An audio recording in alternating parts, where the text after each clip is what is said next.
오늘 말씀은 제가 우리 교우들과 자주 나누면서 소개하고 있는 우리 이 시대가 나왔던 20세기에 아주 놀라운 변증가이면서 동시에 우리의 삶의 가장 실제적인 문제들을 신앙적인 주제를 다루고 있는 많은 책을 쓴 우리 C.S. 루이스에 대한 이야기로 오늘 말씀을 시작하려고 합니다. 이 C.S. 루이스가 사실은 오랫동안 독신으로 지내죠. 그런데 그가 나이가 59세가 되었을 때 박환갑 나이가 되기 전에 한 여인을 만납니다. 조이라고 하는 여인인데 시인이었어요. 시를 쓰는 사람인데 이 사람이 약 한 1년의 시한부를 선고받고서 살아가는 그와 같은 여인이었습니다. 이 여인을 만나서 그가 믿음으로 교제하는 가운데 59살에 결혼을 합니다. 그리고서 결혼을 하면서 이 여인의 병수발을 하기로 그렇게 마음 먹고 그렇게 결혼하여서 그 조이와 함께 1년을 살면서 그가 믿고 그가 섬기던 하나님의 전능하신 능력, 그의 치유하심을 그가 기도하고 간구하며 그렇게 시간을 보냅니다. 그런데 1년의 시한부가 지나가면서 2년, 3년, 4년을 이 조이와 함께 삽니다. 그리고 4년이 지났을 때 하나님께서 그의 아내 조이를 부르십니다. 그렇게 그의 4년의 결혼 생활을 마치고서 그가 아내를 떠나보낸 다음에 그의 슬픔을 하나의 글로 남깁니다. 그 책이 무슨 책이냐면 헤아려 본 슬픔이라고 하는 책입니다. 우리에게 많이 소개되는 순전한 기독교 또는 고통의 문제 이런 많은 책들은 그가 젊었을 때 예수 그리스도를 만나고 그리고서 쓴 책들입니다. 그런데 이 C.S. 루이스의 헤아려 본 슬픔이라고 하는 이 책은 어떻게 보면 그의 유작이라고 할 수 있는 맨 마지막 그의 생애에 쓴 책이고 하나의 일기 형태로 그렇게 쓴 책인데 네 권의 짤막한 것 같은 챕터로 이루어진 한 권의 책입니다. 이 책에 보면은 이 C.S. 루이스가 그의 사랑하는 아내 이 조이의 그 고통과 아픔을 함께 하면서 그가 겪는 그와 같은 신앙의 갈등들을 그대로 그가 거짓없이 표현하고 있습니다. 잘못 이 책을 여러분들이 첫 부분을 읽으시면 아니 C.S. 루이스처럼 그렇게 믿음이 좋았던 그런 변증가이기도 했던 이 C.S. 루이스가 그의 말년에 그의 아내의 그 같은 고통을 보면서 신앙을 버렸는가라고 하는 그렇게 의심할 만한 고백과 대목들이 나옵니다. 그러나 맨 마지막 부분을 보면 그가 그 같은 고통 가운데서 찬란한 하나님의 약속과 하나님의 영광을 바라보면서 신앙의 고백과 소망의 고백을 하는 것을 발견할 수가 있습니다. 이 헤아려 본 슬픔이라고 하는 책에 한글 번역된 책의 22페이지에 보면 이와 같은 이야기가 나옵니다. 조금 지금 여러분에게 짤막해서 얼마나 이 C.S. 루이스가 고통과 번민을 그가 표현하고 있는가라고 하는 것을 여러분에게 소개합니다. 하나님은 어디 계시는가? 이렇게 묻는 것은 매우 걱정스러운 증상이다. 자기 자신이 야 내가 지금 이 나이가 돼서 이런 환경 가운데 하나님이 어디 계신가 이런 질문을 하다니 이 나에게 있어서 지금 너무나 걱정스러운 자기 스스로에게 나타나는 증상이다 이런 진단을 하는 겁니다. 그러면서도 그의 마음에 있는 그런 답답한 그의 심정을 그대로 표현합니다. 그러나 다른 모든 도움이 헛되고 절박하여 하나님께 다가가면 무엇을 얻는가? 면전에서 쾅 하고 닫히는 문, 안에서 빗장을 지르고 또 지르는 소리, 그리고 나서는 침묵, 돌아서는 게 더 낫다. 오래 기다릴수록 침묵만 뼈저리게 느낄 뿐 창문에는 불빛 한 점 없다. 빈집인지도 모른다. 하나님께 그가 그의 문제를 가지고 기도하며 믿음으로 간구하는 그의 기도와 간구에 아무런 하나님의 응답이 없고 정말 깜깜한 내가 이 빈집의 문을 두드리는 게 아닌가라고 하는 그러한 느낌이 드는 절박한 그의 마음을 이 일기에 표현하고 있는 것입니다.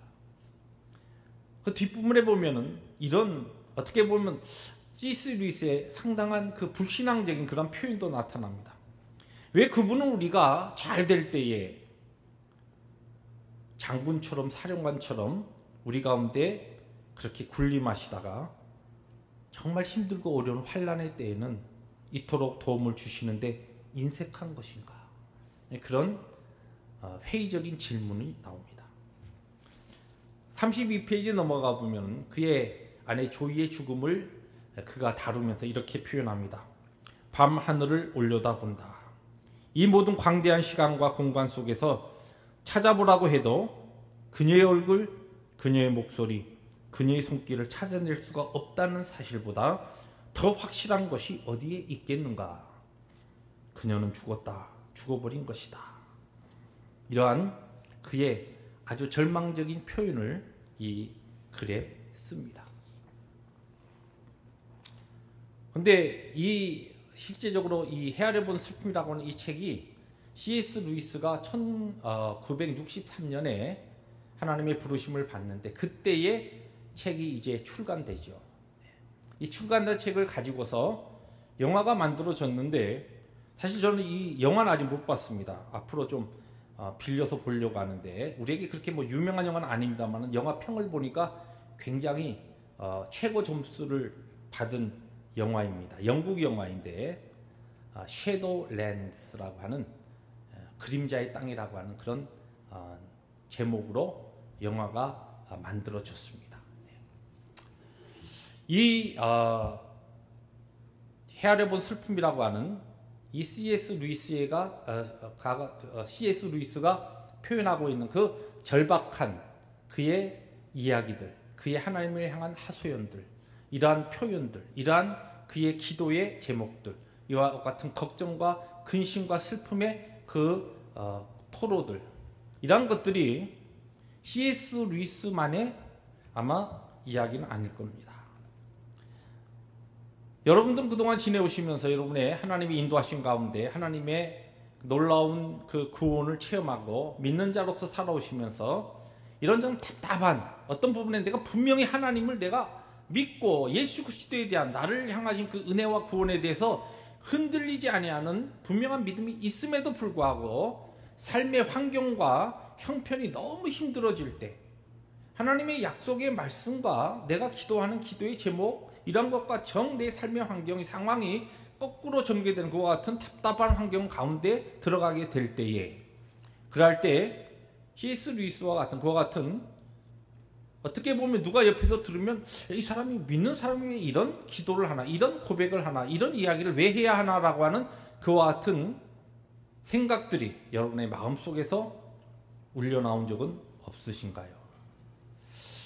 저는 하나님의 은혜 가운데 모태적 신앙을 가지고 신앙생활하고 또 일찍 목사 안수를 받고 목회의 길을 걸으면서도 목사인 저도 환경과 형편이 어려워질 때에 하나님의 부르심 앞에서 사역을 감당하며 주 앞에서 나름대로 충성하는 삶을 살아가다가도 너무 모든 상황이 힘들어지는 것 같은 상황이 전개될 때에 불신의 그와 같은 이야기는 아니라 할지라도 이런 답답함을 가지고 하나님 앞에 하나님 왜요?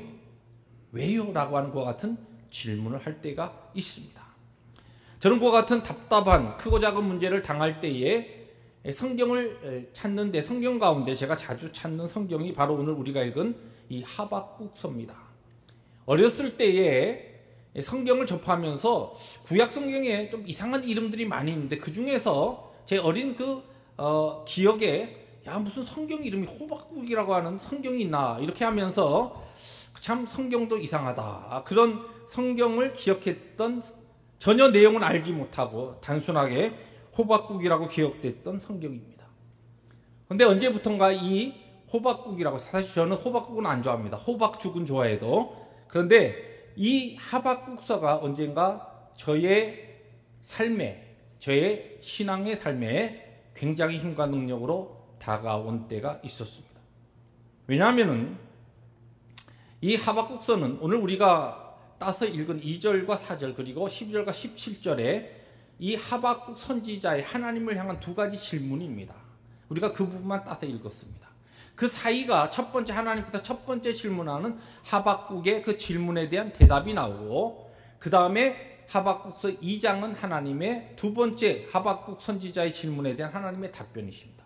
그런 다음에 하박국 3장에 가면 우리가 잘 아는 하박국 선지자의 위대한 신앙의 고백이 나옵니다. 정말 답답한 그와 같은 상황 가운데 내가 믿지 않는 게 아닌데, 하나님을 믿는 사람인데, 믿는 데는 흔들림이 없는데 왜 내 삶은 이런가? 내 환경은 왜 이래야 하는가? 하나님의 공의로우신 하나님이 살아계신데 왜 내가 살고 있는 이 시대와 이 상황은 이렇게 전개되는가라고 하는 그러한 질문에 대한 그의 고민의 마지막, 그가 위대한 신앙적인 고백. 우리가 너무나 잘 아는, 또 우리 찬송으로도 우리 많이 부르는 하박국 3장 17절부터 18절의 말씀, 우리 같이 한번 읽습니다. 시작. 비록 무화과나무가 무성하지 못하며 포도나무에 열매가 없으며 감람나무에 소출이 없으며 밭에 먹을 것이 없으며 우리의 양이 없으며 외양간에 소가 없을지라도 나는 여호와로 말미암아 즐거워하며 나의 구원의 하나님으로 말미암아 기뻐하리로다.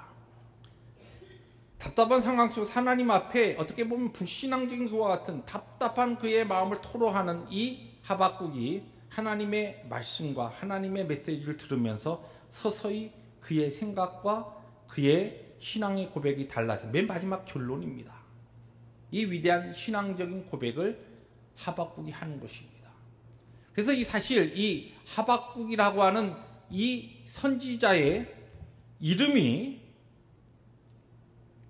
원래 이 히브리어로 끼안다, 포옹하다라고 하는 뜻인데, 그래서 여러분들에게 이 하박국 선지자의 이름을, 이 뜻을 잊지 말고 기억하시도록 호박을 끌어안고 있는 한 이 여자분의 그림을 여러분이 띄우면서 이 하박국 선지자가 끼안고 끌어안고 포옹하는 것처럼 이 하박국 말씀을 1장, 2장, 3장을 읽어가면서 우리의 답답한, 우리의 힘들고 어려운 환경 가운데 있는 우리를 찾아오셔서 끌어안고 위로하시고 그의 말씀으로 가르치시고 마침내 위대한 신앙의 고백을 할 수 있게끔 하시는 하나님을 만날 수 있는 그 성경이 오늘 우리가 읽은 하박국 선지서라는 것입니다.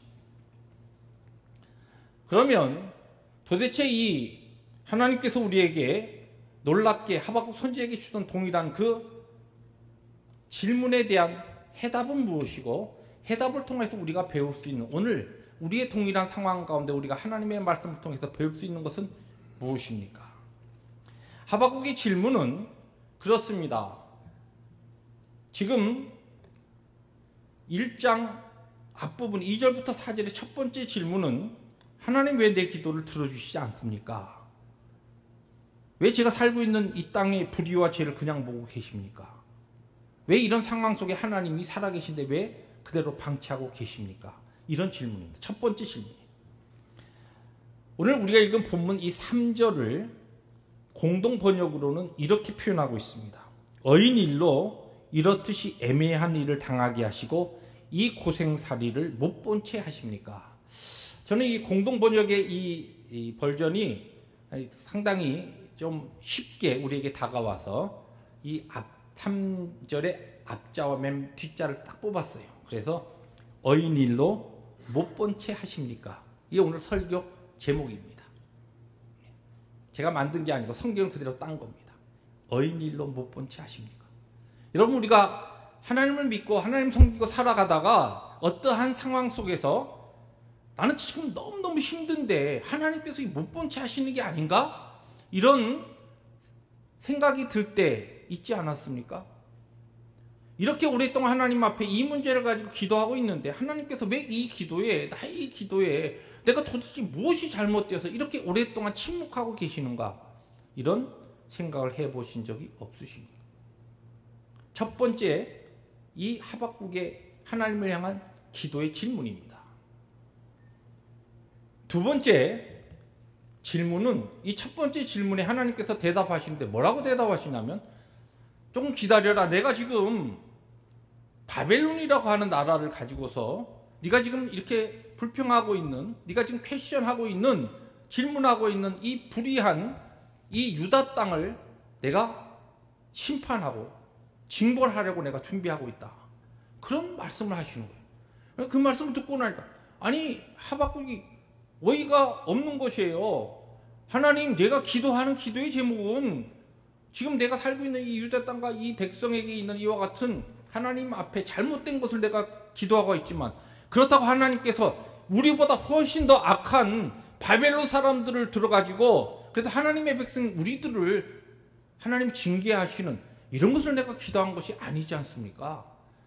내가 힘들고 어려운 것은 그대로 그냥 참고 견디겠습니다. 그런데 어떻게 하나님 알지 못하는 사람을 하나님께서 더 번성하게 하시고, 하나님과 관계없는 그런 사람들은 오히려 믿는 우리보다 더 세상적으로 더 잘 되면서 믿는 우리들을 오히려 조롱하고 조소하는 이와 같은 것을 전능하신 하나님, 공의로우신 하나님께서 어떻게 보고 계십니까?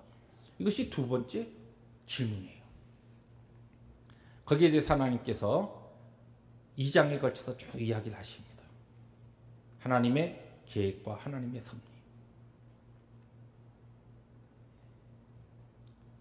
거기에 대해서 성경은 딱 하나로 오늘 하박국 2장의 하나님의 답변을 하나로 묶어서 이야기할 수 있는 구절이 나타납니다. 나중에 로마서에 이 말씀이 나옵니다만, 그래서 이 고대의 한 유대의 랍비는 이런 표현을 했습니다. 모세는 이스라엘 백성에게 하나님의 뜻대로 살도록 613개의 계명을 주셨고, 그 다음에 다윗은 시편 15편에서 이것을 15가지 계명으로 함축시켰다. 그런 다음에 구약 미가서를 보면 이 모든 하나님의 뜻대로 그의 백성들이 사는 삶에 대해서 3가지로 다시 줄였고, 이사야 선지는 이것을 2가지로 줄였다. 그리고 마침내 하박국은 이 모든 하나님의 백성도 하나님의 뜻대로 사는 그 계명을 하나로 소개했다. 그것이 무엇이냐면 하나님의 답변을 하나로 묶을 수 있는 바로 하박국 2장 4절입니다. 같이 한번 읽을까요? 시작. 의인은 그의 믿음으로 말미암아 살리라. 우리가 너무나 잘 아는 말씀이에요. 의인은 그의 믿음으로 말미암아 살리라. 이 무슨 얘기입니까? 그렇기 때문에 하나님께서는 그렇기 때문에 믿음으로 살아야 된다. 그러므로 믿는 사람은 믿음으로 살 수밖에 없다는 것이. 우리는 그렇게 생각합니다. 하나님께서 살아계셔서 믿는 자들이 하나님 앞에 모든 부분에 있어서 형통하고 하나님을 두려워하지 아니하는 사람들이 이 땅에 살아가는 동안 어려운 문제를 당하고 그러면 모든 사람들이 정말 하나님이 전능하시고 살아계시는구나. 그러면 믿는 자들에게도 하나님 앞에 우리의 삶을 통하여 영광을 올려드리고 또 우리의 삶을 통하여 하나님의 살아계심을 증거하면서 믿지 않는 사람들도 저거 봐라, 믿는 사람들 참 잘된다, 그럴 터인데 믿음으로 살아가는 사람들은 왜 힘들고 어려운 이와 같은 상황을 겪어야 되고, 오히려 믿지 않는 사람들은 지금 우리가 살고 있는 이 삶의 이 환경을 볼 때에는 오히려 그들이 더 잘 됩니까? 그런데 하나님께서 여기에 대해서 쭉 설명하시는데 거기에 대한 가장 마지막 요점은 무엇이냐면, 그래도 의인은 믿음으로 살아야 하고, 또 그렇기 때문에 믿는 사람은 믿음으로 살아야 하고, 그러한 환경이기 때문에 믿음으로 살 수밖에 없다라고 하는 것이. 이 부분을 조금 더 오늘 말씀 앞뒤를 살피면서 3가지로 조금 정리해 보겠습니다. 의인은 믿음으로 산다. 그런 뜻이 무엇입니까? 첫 번째는 세상이 어떻게 진행되어 가든 간에 하나님은 선하시고 공의로운 분이심을 믿는 자는 신앙으로 고백하고 인정해야 된다는 것이. 우리의 삶이 잘 될 때 하나님의 말씀대로 내 삶이 형통하게 뜻대로 내가 살려고 노력했더니 하나님께서 은혜를 주셔서 이와 같은 형통한 길을 걸었고, 지나갈 한 주간도 내가 나와 내 가정과 내 자녀들과 내 일터에서 하나님 주신 이와 같은 놀라운 열매를 거두며 풍족하고 영광스럽게 기쁘게 내가 살았습니다. 하나님 너무나 감사합니다. 그리고 하나님 앞에 나와서 하나님이 선하시고 하나님이 인자하십니다. 하나님은 전능하십니다. 그러한 신앙의 고백도 하나님 앞에 드리는 예배지만은, 하나님께 드리는 중요한 예배 정신은 내 삶이 내가 믿음대로 하나님 앞에 살려고 애쓰고 나름대로 여러 가지 하나님 앞에 구체적인 기도의 제목을 가지고 하나님 앞에 몸부림치면서 살았는데, 하나님께서 내 기도에 응답하시지 않으셨고, 지나간 한 주간도 하나님 앞에 내가 기도하던 그 중요한 기도의 제목이 너무나 멀리 느껴지게끔, 그러한 상황 속에서도 나의 구원자 하나님은 여전히 선하시고 공의롭고 인자하신 하나님이시다. 이것을 우리가 인정하고 고백하는 것이 믿음으로 사는 것이고, 그것이 무엇이냐? 하나님 앞에 드리는 오늘 우리의 예배입니다. 예배는 우리가 하나님 앞에 예배할 때, 여러분 처음 찬양부터 찬송 가운데 여러 가지 찬송이 있지만, 우리의 내 지금 이 형편과 내 마음의 감정과 전혀 다른, 하나님이 높으시고 하나님이 전능하시고 하나님이 의로우시고 하나님 선하시다라고 하는 찬송을 회중과 함께 하게 됩니다. 그럴 때 여러분의 마음이 어떠신가요?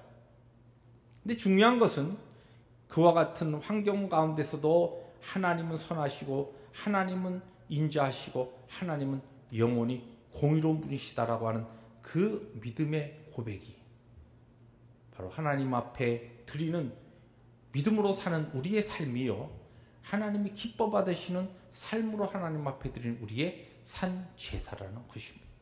하나님께서는 그래서 믿는 자들이 믿음으로 산다라고 하는 것은 바로 이와 같은 예배의 삶이라는 것입니다.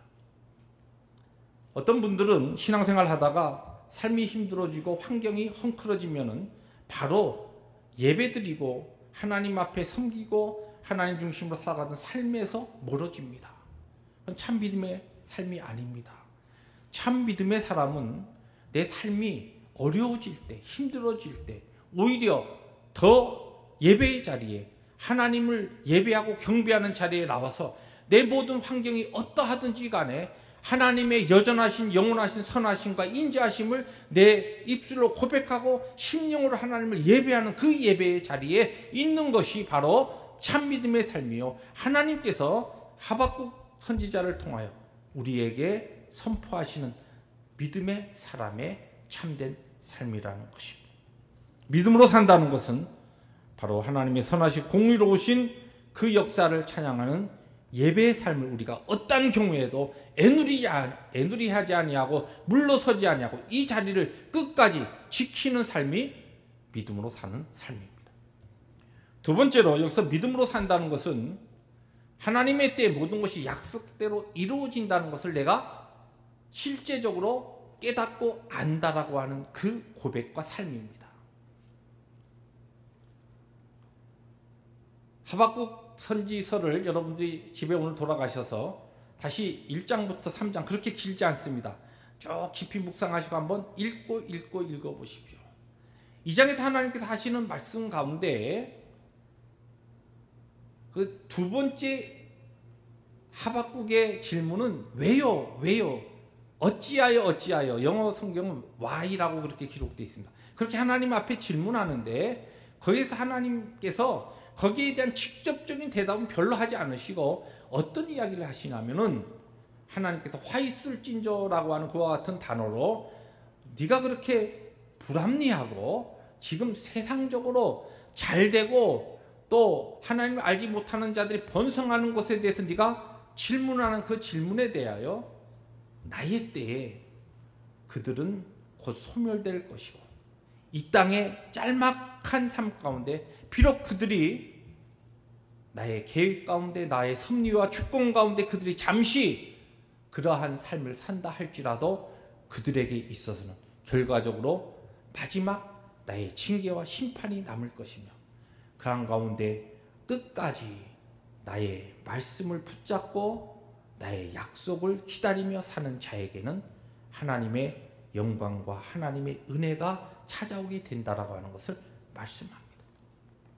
근데 이 말씀을 쭉 읽다 보면은 결과적으로 믿음으로 산다라고 하는 것이 무엇이냐면 다른 것이 아니라 하나님의 때에, 하나님의 그 약속된 그 정하신 때에 머지않아서 하나님의 약속이 아름답게 모든 것을 통해서 이룬다라고 하는 것을 내가 실제적으로 아는 것이, 알기 위하여서 하나님의 말씀부터 우리들이 익히고 훈련받고 구체적인 하나님의 역사심을 우리들이 배워야 한다는 것입니다.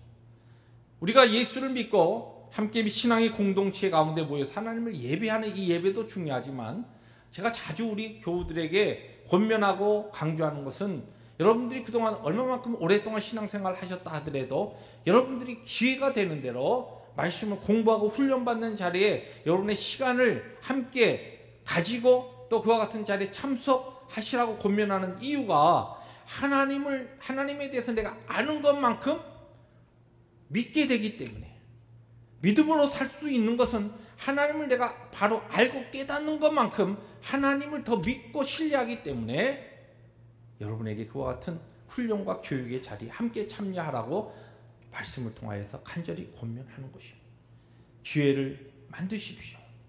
힘들고 어렵지만 여러분의 목장 모임에, 예배 모임에, 또 이렇게 주일 예배 한 번로 끝나지 마시고 여러분의 건강이 허락되는 대로 교회의 교육과 훈련의 시간에 여러분의 시간을 들이십시오. 금요 예배에 참석하셔서 하나님의 말씀을 듣고 익히는 자리에 여러분의 자신을 들이십시오. 왜 그것이 필요합니까? 주일날 한 번 이 이민생활 가운데 한 번 예배하는 것도 충분한데 뭐 여러 번 그렇게 금요 예배도 참석하고 또 교회 훈련에 이렇게 참석해야 되는가? 아는 것만큼, 하나님에 대하여 배우는 것만큼 우리는 그분을 믿을 수 있기 때문에 그렇습니다. 믿음으로 산다는 것은 하나님에 대해서 알아야 됩니다. 알 때에 믿을 수 있습니다. 잘 믿을 수 있습니다. 하나님을 잘 알아야 하나님을 잘 믿을 수 있습니다. 그러할 때 비록 내 삶이, 내 환경이 쉽게 배울 수 있는 하나님을, 그 진리를 거스린다 할지라도 그 오묘하신 하나님의 깊은 뜻과 하나님을 배운 다음에는 이것이 어떻게 마지막에 하나님께서 궁극적으로 이루실 것이다 라고 하는 확신을 가지고 그 믿음으로 살 수 있게 되는 것입니다. 그러므로 믿음으로 산다는 것은 하나님의 약속을 하나님의 때에 분명히 이루신다라고 하는 그것을 소망 가운데 붙잡는 것을 뜻합니다. 마지막으로 믿음으로 산다는 것은 결국은 내 삶에 있어서 나타나는 부조리한 현실 앞에서 좌절하지 않고 하나님의 때를 기다리며 살아가는 꿋꿋함을 이야기합니다. 우리가 이제 하나님의 말씀을 열심히 배우고 힘들고 어려운 환경 가운데서 신앙의 고백을 하지만 어떤 성도들은 너무 수동적으로 하나님의 때 알아서 해주시겠지 그러고 그냥 어깨가 축 처진 채로 패배의식을 가지고 피동적으로 신앙생활을 하는 사람들이 있습니다.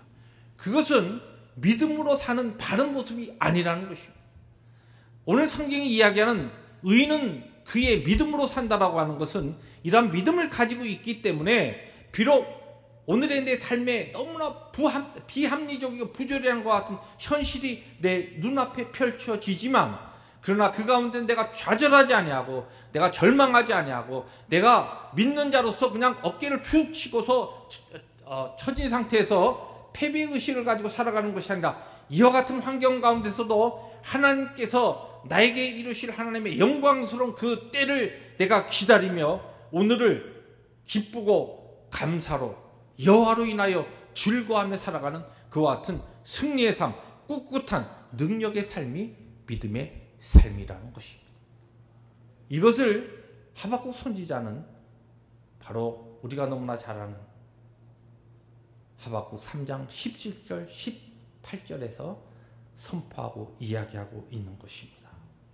다시 한번 그 말씀 우리가 함께 천천히 우리 함께 이 하박국 선지자의 고백이 우리의 하나님을 향한 오늘 살아가는 우리 신앙의 고백과 담대한 우리의 기쁨의 고백이 되기 위하여서 천천히 말씀을 묵상하면서 읽습니다. 시작. 비록 무화과나무가 무성하지 못하며 포도나무에 열매가 없으며 감람나무에 소출이 없으며 밭에 먹을 것이 없으며 우리의 양이 없으며 외양간에 소가 없을지라도 나는 여호와로 말미암아 즐거워하며 나의 구원의 하나님으로 말미암아 기뻐하리로다.